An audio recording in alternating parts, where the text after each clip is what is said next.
Good afternoon, and thank you for joining us for our episode of myGSPN Recap, where we talk about high school sports. My name is Chris Gonzalez. And I'm Anthony, and what a better way to kick off the show than with high school football playoffs. On Friday night, we had a rematch of last year's 7A regional semifinal between the Lakeland Dreadnoughts and Plant Panthers. The game remained scoreless for the majority of the first quarter, but Plant eventually made their first strike with 17 seconds left in the first quarter, set up by a beautiful quarterback keeper by quarterback Tucker Gleason, setting up the field goal, making it 3-0.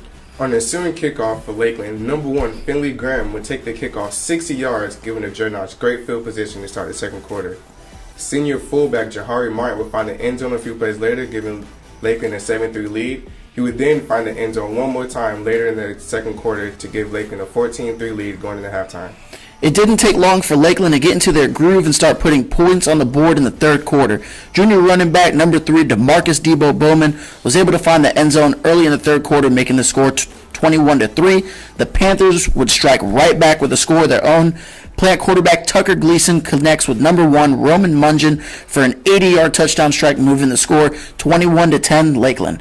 The two teams would then exchange scores once again, as we saw DeMarcus Bowman would find the end zone for the Dreadnoughts for his second time tonight on a 53-yard run to the end zone.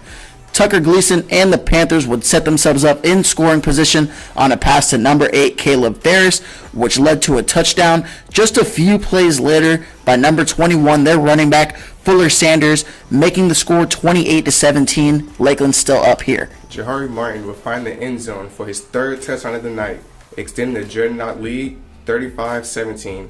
But Plant would answer back again with another Gleason-Morgan connection in the end zone, but a missed extra point would make it 53-23 Lakeland. Lakeland would dominate the fourth quarter as well. First, Ski McWilliams would find senior tight end number 9 Keon Zipper for a short pass, and he would break multiple tackles for the touchdown. And then DeMarcus Bowman would find the end zone on one last time to ice the game, and he will break Lakeland's single-season touchdown record with 32 touchdowns for the season on that run. Plant would score once more just off a QB sneak by Gleason, but that'll be it. Lakeland takes the dub and moves on to the next round to face Edgewater Eagles at home. The Venice Indians took on the Bloomingdale Bulls with a final score on Friday of 57-32. The Indians taking the win. The Indians' defense shut the Bulls down in the second half, and their offense finished the game by putting up 28 unanswered points up against the Bulls.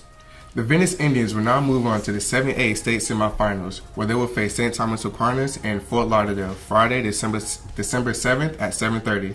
And the winner of that game will face the winner of Lakeland versus Edgewater in the 7A state championship game. And we'd also like to thank our sponsor, Garden Grocer. If you're in the Orlando area staying at the Disney resorts, go ahead and have your groceries delivered to your room at the time of check-in at www.gardengrocer.com. Again, thanks for tuning in. I'm Chris Gonzalez. And I'm Anthony Coleman. And thank you for tuning in to the GSPN Recap. Your sports, all you, all the time.